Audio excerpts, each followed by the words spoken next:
once again in the mighty name of our Lord and Savior Jesus Christ.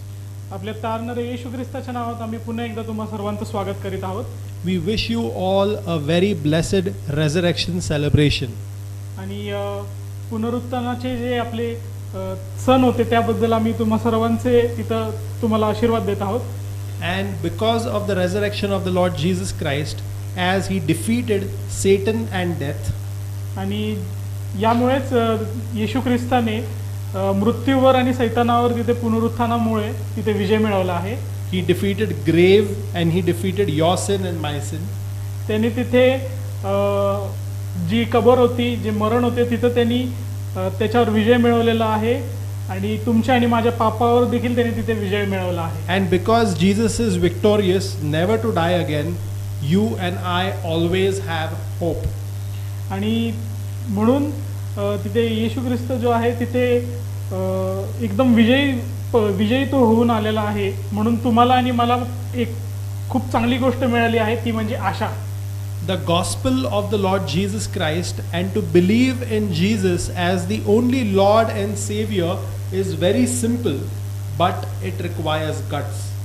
आणि येशू ख्रिस्ताचे जे शुभवर्तमान आहे त्याच्यावर विश्वास ठेवणं आणि तो तारणारा आहे म्हणून हे स्वीकारणं ही खूप साधी आणि सोपी आणि सरळ गोष्ट आहे, पण ती करण्यासाठी धैर्य खूप महत्त्वाची गोष्ट आहे. Because you need to believe that Jesus died for you and Jesus died for me and Jesus died for the whole world. That means that the salvation is already poured out. आणि येशू ख्रिस्त हा तुम्हासाठी आणि माझ्यासाठी मरण पावला आहे. यातूनच आपल्याला कळते की जे तारण आहे ते तुमच्यासाठी आणि माझ्यासाठी ओतले गेलेले आहे. And because Jesus died, Jesus was buried and Jesus rose again, he is victorious, never to die again. आणि येशू ख्रिस्त हा जगला, मरण पावला आणि तो परत पुन्हा उठला. यामुळे तो परत कधी याच्यानंतर मरण पावणार नाहीये. And that is the reason we always are confident as Christians and as believers that we will also be resurrected from the death. आणि याच गोष्टीमुळं आपल्याला देखील विश्वास आहे की आपण देखील मरणातून उठवले जाणार आहोत. Before we go ahead and explore today's or this month's new topic, let us pray. आणि आपल्या नवीन विषयाकडे वळण्याआधी आपण प्रार्थना करू. हे दे बाप्पा, विशेष करून दे बाप्पा, या एप्रिल 2021 या महिन्यामध्ये बाप्पा तू आम्हाला पदार्पण करून दिलंस बाप्पा. म्हणून आम्ही, माझा बंधू अभिषेक आणि मी मयंक आणि living in prophetic times ministries दे बाप्पा, आम्ही तुझे धन्यवाद करतो दे बाप्पा की तू किती महान आहेस आणि तुझ्या प्रीतीचा अनुभव आणि प्रचिती तू आम्हाला वेळोवेळी घडून आणून देतोस. म्हणून आम्ही तुझे आभार मागतो दे बाप्पा. विशेष करून दे बाप्पा जे कोणी आमचा श्रोतागण आहे बाप्पा, रड्डे कुटुंब, संजय ब्रदर कोळी कुटुंब आणि फ्रान्सिस रोझारिओ ब्रदर बाप्पा, आणि जे कोणी आमच्या या मिनिस्ट्रीबरोबर जोडले गेले आहेत बाप्पा, त्या सर्व कुटुंबांवर आणि अनेक श्रोत्या गणांवर दे बाप्पा तुझ्या पवित्र आत्म्याचा वर्षाव कर. आणि येशू हा एकमेव प्रभू आणि देव आणि तारणारा आहे हा स्वीकार त्यांनी केलेला आहे आणि त्या अनुभवामध्ये ते वाढत आहेत बाप्पा. म्हणून आम्ही तुझे आभार मागतो. हीच लहानशी विनंती तारणाऱ्या येशूच्या नावाने मागतो, म्हणून तू ऐक. आमेन. This entire month of April 2021, we are going to explore a new topic, when forgiveness seems impossible. आणि एप्रिल महिन्याच्या या विषयाचं नाव आहे ज्याकडे आपण वळणार आहोत आणि आपण आणखीन खोलवर जाऊन तो पाहणार आहे. आणि त्या विषयाचं नाव असं आहे की जेव्हा क्षमा करणे हे अशक्य वाटते तेव्हा काय. When forgiveness seems impossible, which means that we have wronged against someone and we need to ask forgiveness. आणि जेव्हा क्षमा करणे हे खूप अशक्य वाटते, या विषयाचा अर्थ काय की तुम्ही कुठली तरी एखाद्या व्यक्तीबद्दल कुठली तरी वाईट वागला असेल किंवा वाईट गोष्ट केली असेल आणि त्या गोष्टीची तुम्ही क्षमा कशा रीतीने मागितली पाहिजे. Let me tell you one thing, that whenever we sin against anybody, before that, for all sins, we have sinned against a holy God. आणि तुम्हाला मी हे सांगू इच्छितो की कुठल्याही व्यक्तीबरोबर तुम्ही व्यक्तीबद्दल एखादी पापवृत्ती तुम्ही मनात ठेवून एखादं पाप जेव्हा करता किंवा कुठलीही गोष्ट करता, वाईट गोष्ट करता, तेव्हा तुम्ही हे समजून घ्यायचा प्रयत्न करा ती वाईट गोष्ट प्रथम तुम्ही देवाबद्दल करता, देवाबरोबर करता. And the Bible very clearly says in Psalm 51 verse number 5 that before I was born in my mother's womb, I am already a sinner. आणि स्तोत्रसंहिता ह्याचा एक 51 51वा अध्याय आणि 5वे वचन ते असे म्हणते की that before I was born I am already a sinner. की माझ्या जन्माच्या आधीच मी पापी आहे. आपण वचन नीट पाहू आणि बघू. पहा, मी जन्माचाच पापी आहे. माझ्या आईने गर्भधारण केले तेव्हाचाच मी पातकी आहे. So what I'm trying to come at is that if we die on this earth as in our natural death and if we have not been forgiven, it is a very tragic moment. आणि मी हे तुम्हाला सांगू इच्छितो की जर कोणाबद्दल तुम्ही कुठल्याही गोष्टीचं पाप केलं असेल आणि त्या पापाबद्दल तुम्ही क्षमा मागितली नसेल तर तुमचं जे मरण जे येणार आहे, कुठलाही नैसर्गिक तुम्हाला जो मृत्यू येणार आहे तो खूप वाईट असेल. Today the entire world and especially our nation of India is completely under the bondage of COVID-19. आणि कोविड-19 हा जो संसर्गजन्य जो रोग आहे त्याच्यात आपला पूर्ण जो देश आहे, पूर्ण जे जग आहे ते बांधले गेलेले आहे. Very near and dear ones, even my own very close relatives have succumbed to the COVID-19 disease. आणि मी तुम्हाला सांगू इच्छितो की खूप माझ्या जवळचे लोक आहेत ज्यांना मी खूप जवळून ओळखतो, असे देखील लोक जे आहेत ते कोरोनाने ग्रस्त झालेले आहेत. Right before I have come on to this platform to preach the bold message of the Lord Jesus Christ, I heard a message about one of my dear teacher's wife also passed away because of COVID. आणि हा जो संदेश तिथं देण्याचे उपस्थित राहण्याच्या आधी मला काही वेळापूर्वीच एक बातमी कळालेली आहे की माझे जे शिक्षक होते त्यांची जी पत्नी होती ती देखील कोरोनाग्रस्त झाली होती आणि त्यामुळे त्यांचा मृत्यू झाला आहे. However, that before we have our death calling from the Lord, that means we die physically, we need to settle out the issue with our soul. आणि मी तुम्हाला हे सांगू इच्छितो की आपलं मरण येण्याआधी आपले जे काही वाद असतील, जे काही आपल्या विवंचना असतील, जे काही आपल्या शंका असतील त्या आपण आपल्या आत्म्याबरोबर स्पष्ट करणे खूप गरजेचे आहे. Because a human being is divided into 3 parts. First is the body, second is the soul, and the third is the spirit. आणि आपलं शारीरिक मानवी जे शरीर आहे आपलं ते 3 भागांमध्ये विभागलं गेलेलं आहे. पहिलं म्हणजे शरीर, दुसरं म्हणजे जीव, दुसरं म्हणजे जीव आणि तिसरं म्हणजे आत्मा. And all these 3 have a interconnection or interbonding with each other. आणि एकमेकांमध्ये हे तिन्ही ज्या गोष्टी आहेत त्या जोडल्या गेलेल्या आहेत. The spirit, that is Atma, the spirit always wants to read the holy things of God, which is the Holy Bible, and always wants to pray. आणि आपला जो आत्मा आहे त्याची नेहमी सदा इच्छा असती की आपण सतत देवाच्या वचनांमध्ये आपण वाढले जावे आणि त्याची प्रार्थना आणि उपासना आपण नेहमी करत राहावी. And the body always is very clung to the worldly things.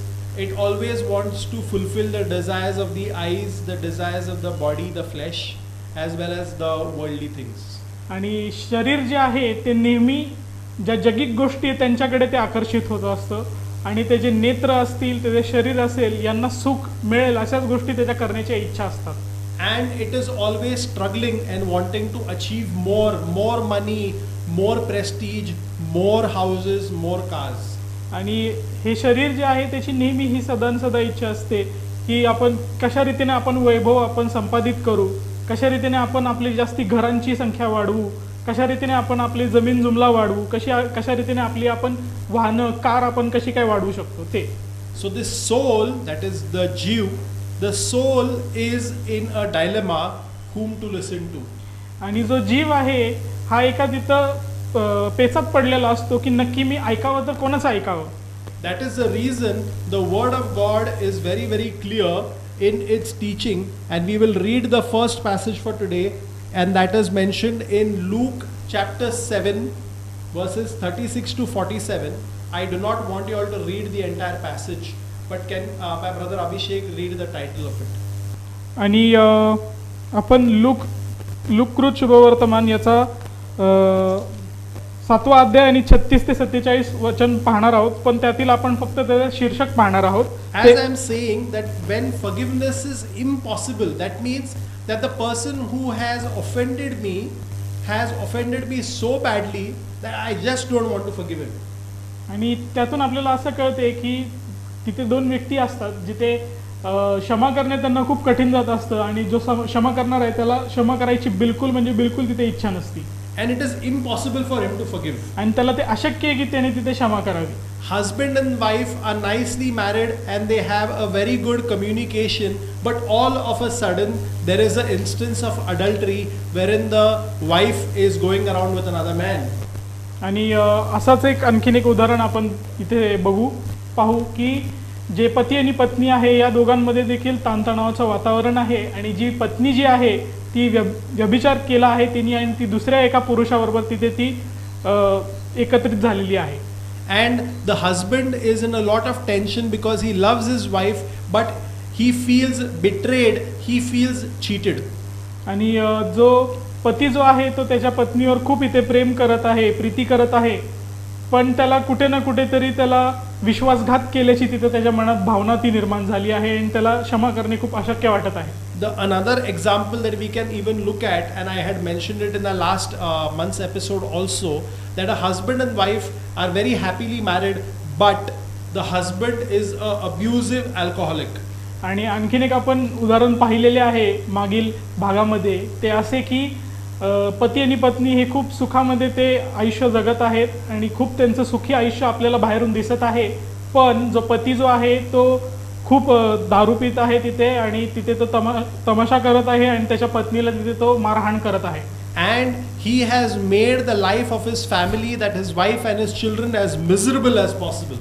आणि तिथे त्यांनी त्याच्या लेकरांची, त्याच्या पत्नीची, त्यांचं जे आयुष्य आहे, त्यांचं जे जीवन आहे ते खूप असं अशक्य जगण्यासाठी करून ठेवलेलं आहे. A very prime example that I would like to give out here is about the Lord Jesus Christ himself, when he was badly beaten and bruised. आणि खूप आणखीन एक चांगलं उदाहरण मी तुम्हाला देऊ इच्छितो की जेव्हा येशू ख्रिस्ताला खूप वाईट रीतीने त्याची छळवणूक केली होती आणि त्याला तिथे मारहाण केली होती, तेव्हा it is that they were beating his body, which means that they were plucking the flesh out of his skin. आणि जेव्हा मी तुम्हाला म्हणतो की त्याची तिथे मारहाण करत होते, छळवणूक करत होते, तेव्हा तुम्ही इथे समजून घ्यायचा प्रयत्न करा की जेव्हा त्याचा छळ करण्यात येत होता तेव्हा त्याच्या शरीरावरचं चामडं जे होतं, चामडी जी होती ती सोलली गेली होती, आणि मुद्दामून सोलावी अशी तिथे त्याला मारहाण करत होते. Because the cord that was used to beat Jesus, it was tied with very pokey bones as well as nails. आणि तिथे येशू ख्रिस्ताला मारण्यासाठी जे हतियार वापरलं होतं, जे शस्त्र वापरलं होतं, चाबूक जो वापरला होता, त्या चाबकाला तिथे हाडकं लावली होती आणि तिथे खिळे देखील लावले होते. And when they used to fling that cord across Jesus's body, it used to go roll it across Jesus's body and pluck out the flesh. आणि जेव्हा ते सैनिक जे होते, जेव्हा ते त्याला तशी फिरवून ते मारत होते त्या चाबकाने, तेव्हा ते त्याच्या भोवती ते वेळखा त्याला घालत होते, आणि जेव्हा ते परत काढायला जात होते तेव्हा पूर्णपणे त्याची चामडी ती सोलली जात होती आणि तिथे चामडं निघत होतं. However, much more worst thing that they ever did to Jesus Christ, your Lord and my Lord, and he bore it all for us. आणि खूप इथे मी तुम्हाला चांगली एक बातमी द्यायचा इथं प्रयत्न करत आहे की या सगळे जे त्यांनी दुःख आणि वेदना सहन केलेल्या आहेत त्या फक्त आणि फक्त तुमच्यासाठी आणि माझ्यासाठी केलेल्या आहेत. However, more worst than this that they did to him, that they spat on him. आणि ह्याच्यापैकी देखील यापेक्षा देखील घृणास्पद असं त्यांनी कुठली गोष्ट केली असेल तर त्यांनी तिथे त्याच्यावर सैनिकांनी तिथे येशूवर थुंकलेले आहे. And how does a person feel when someone spits on him? आणि तुम्ही ते समजून घ्यायचा प्रयत्न करा की एखाद्या व्यक्तीला कसं वाटतं जेव्हा दुसरी व्यक्ती त्याच्या अंगावर थुंकते तेव्हा. How would you feel? How would I feel? How would my brother Abhishek feel if someone spits on us? आणि तुम्ही ते समजून घ्यायचा प्रयत्न करा आणि हा अनुभव करण्याचा प्रयत्न करा की जेव्हा एखादी बाहेरील व्यक्ती जी तुम्हाला ओळखत नाही ती तुमच्यावर किंवा माझ्यावर किंवा माझ्या बंधूंवर जेव्हा ती थुंकते तेव्हा आपल्याला काय आणि कसे वाटते. I will not even say outsiders, even if your own family member, the person whom you love the most, even if they have to spit on you, would you feel nice? आणि फक्त बाहेरीलच व्यक्ती नाही, पण जर कोण तुमची खूप जवळची व्यक्ती असेल, ती देखील असं घृणास्पद कृत्य तुमच्या बरोबर करत असेल, तुमच्यावर थुंकत असेल किंवा थुंकायचा प्रयत्न करत असेल, तर तुम्हाला कसं वाटेल तिथे? The beating which Jesus received and the beard which was plucked and he was bleeding completely, that was to degrade his body. आणि तिथे जिथे हे करण्यात येत होते, की त्याच्यावर थुंकण्यात येत होते आणि तिथे त्याचं चामडे सोलण्यात जात होते आणि त्याची दाढी जी आहे ती ओढून काढण्यात येत होती, ते फक्त यासाठी की जेणेकरून त्याचं शरीर जे ते कमकुवत करावं म्हणून ते सैनिक असे करत होते. However, when the soldiers actually spit on the Lord Jesus Christ, they were degrading his soul. आणि मी तुम्हाला इथे सांगण्याचा प्रयत्न करतो की जेव्हा ते त्यावर थुंकायचा प्रयत्न करत होते आणि जेव्हा त्याच्यावर थुंकत होते, तेव्हा ते तिथे त्याचा आत्म्याचा तिथे अपमान करत होते. Let me give you an interesting story from Luke chapter 7 verses 36 to 47. You can read it at your own pace and time. It very clearly says that Jesus was invited by a Pharisee at his home. What is the title of it, Brother Abhishek? आणि तो जो मी मगाशी सांगत होतो की जो विषय आहे, त्या विषयाचे नाव असे आहे, जे तुम्हाला वेळ भेटल्यावर तुम्ही वाचा निवांतपणामध्ये. ते विषय असे, त्या विषयाचे शीर्षक येशूच्या चरणास तैलाभ्यंग व 2 कर्जदारांचा दृष्टांत. It very clearly mentions that one Pharisee had invited the Lord Jesus Christ at his home for dinner, and Jesus is having the dinner, and all of a sudden a woman walks into the room. आणि एक परुषी जो आहे त्याने तिथे येशू ख्रिस्ताला जेवणासाठी तिथे निमंत्रित केलं आहे आणि तो तिथे त्याच्या घरी आला आहे. आणि तेव्हा ती एक स्त्री जी आहे तेव्हा ती तिथे घरी येते. तेव्हा काय होते? And this woman came and she poured out, she had one alabaster flask of very fragrant perfume, and she pours that entire perfume on Jesus's feet and she wipes it with her hair.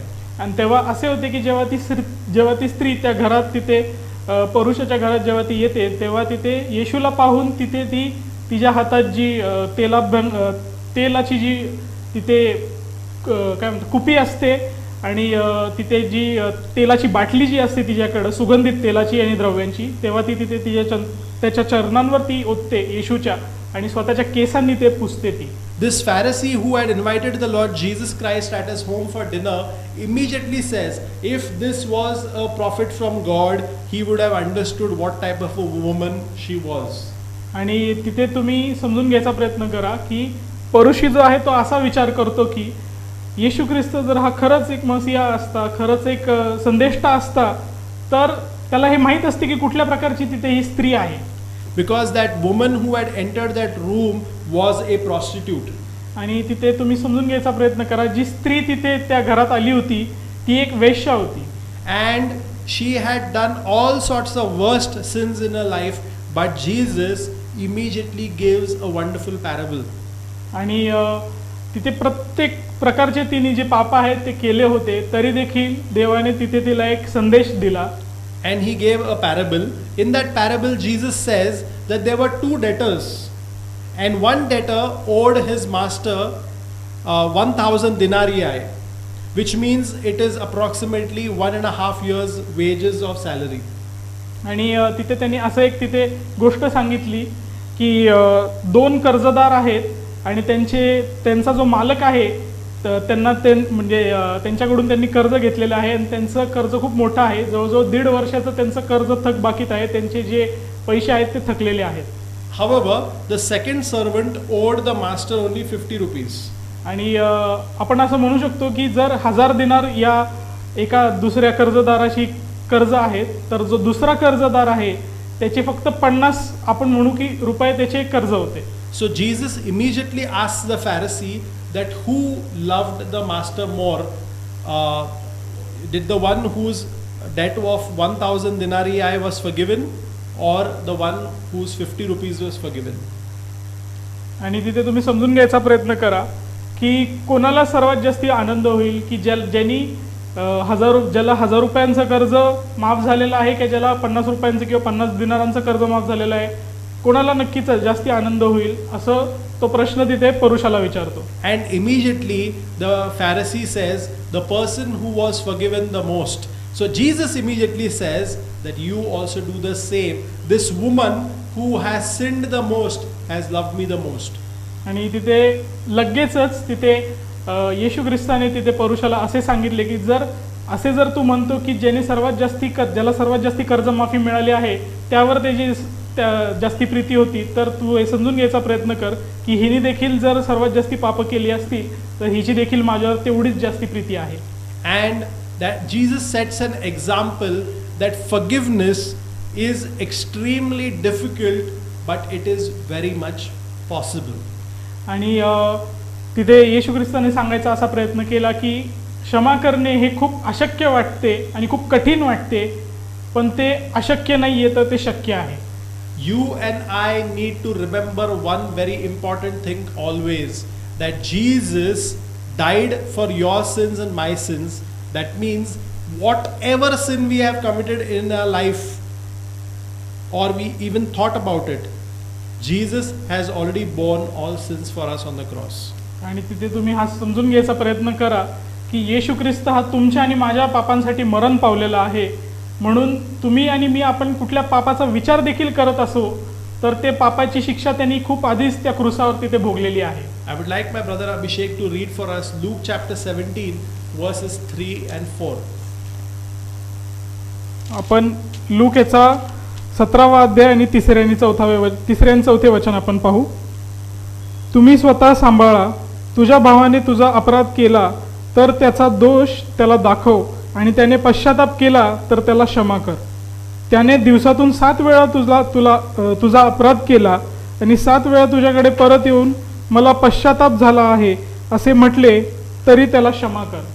So it gives a very clear indication for us that if a brother or a sister sins against me, or if I sin against any brother or sister, I need to first go ahead and meet the offender and confront him with a rebuke. I need to tell him that what you are doing is wrong according to the word of God.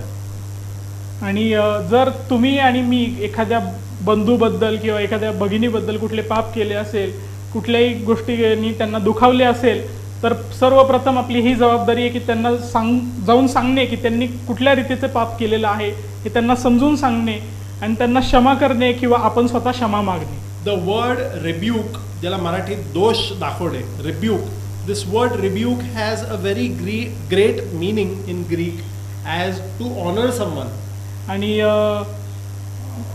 दोष दाखवणे यासाठी एक खूप चांगला असा Greek शब्द आहे आणि ग्रीक अर्थ आहे की त्याचा अर्थ असा आहे की एखाद्याला तिथे मान सन्मान देणे. That means that if I have done some grave sin and if you come and rebuke me and if you tell me that brother Mayank, what you're doing is wrong, it is a sin according to the word of God, you are actually honoring me because you love me so that my soul should not perish.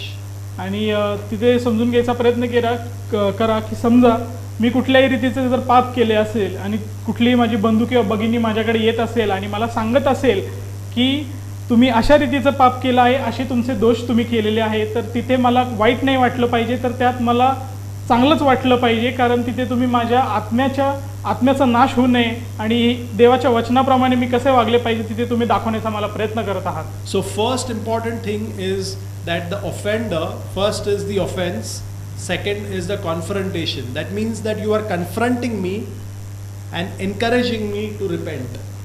आणि पहिलं म्हणजे एखाद्या गोष्टीला विरोध करणे आणि दुसरी गोष्ट म्हणजे त्या व्यक्तीला त्या गोष्टीला सामोरे जाणे. And encouraging that person to repent of their sins and believe in the Lord Jesus. आणि तिथे ती जी व्यक्ती आहे, पापी व्यक्ती आहे, तिथे त्याला प्रोत्साहित करून सांगणे की येशूमध्ये तू विश्वास ठेव आणि तोच तिथे तुझं भलं करू शकतो. And repent, that is पश्चाताप कर. पश्चाताप कर आणि भग्न अनुतप्त हृदय बाळग. So we need to repent of our sins. I will ask my brother Abhishek to read one more passage of scripture which is in Romans chapter 13 verses 8.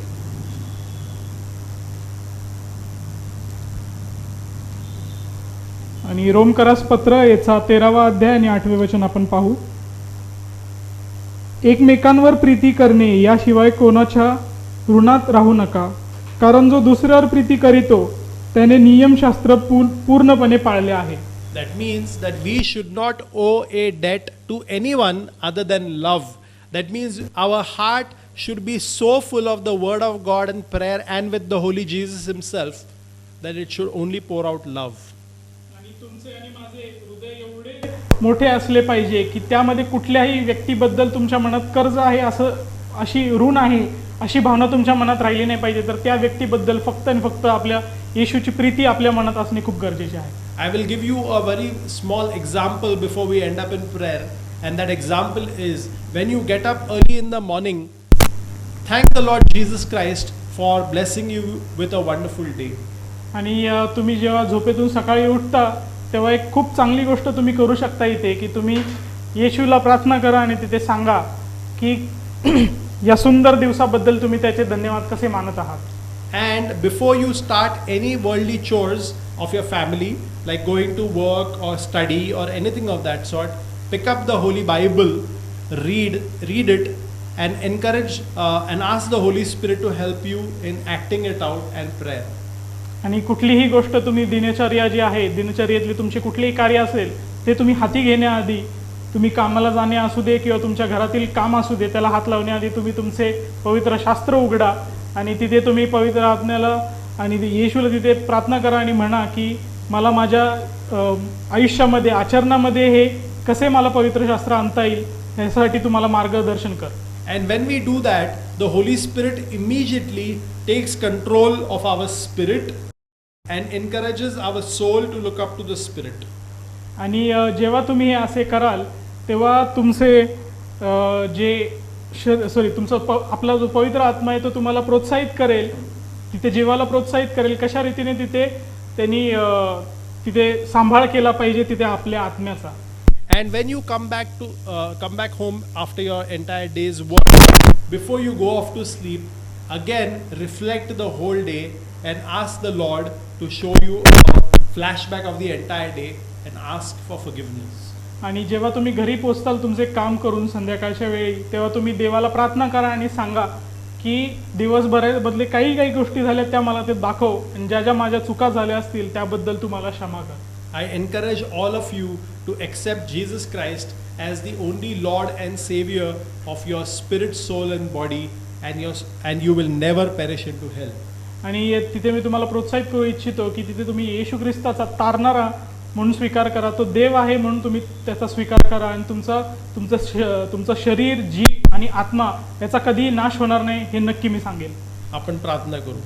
हे दे बाप्पा विशेष करून दे बाप्पा जे कोणी माझे बंधू आणि भगिनी आणि जे कोणी कुटुंब दे बाप्पा आमचा हा एपिसोड बघत आहे बाप्पा त्या प्रत्येकाला तू आशीर्वादाने भर बाप्पा आणि त्यांना एनकरेज कर बाप्पा की त्यांनी फोन उचलून आम्हाला फोन करावा आणि आम्ही त्यांच्यासाठी प्रार्थना करण्यासाठी आमचे तू जिभा उघड दे बाप्पा आणि तू करणारा एकमेव परमेश्वर आहेस म्हणून तुझे आम्ही आभार मागतो. सर्व कुटुंबावर तुझ्या पवित्र आत्म्याचा वर्षाव कर बाप्पा आणि प्रभू येशू ख्रिस्ताने सांडलेल्या रक्तामध्ये बाप्पा त्या प्रत्येकाला आरोग्य प्राप्त व्हावा असं तू कर. हीच लहानशी विनंती तारणाऱ्या येशूच्या नावाने मागतो म्हणून तू ऐक.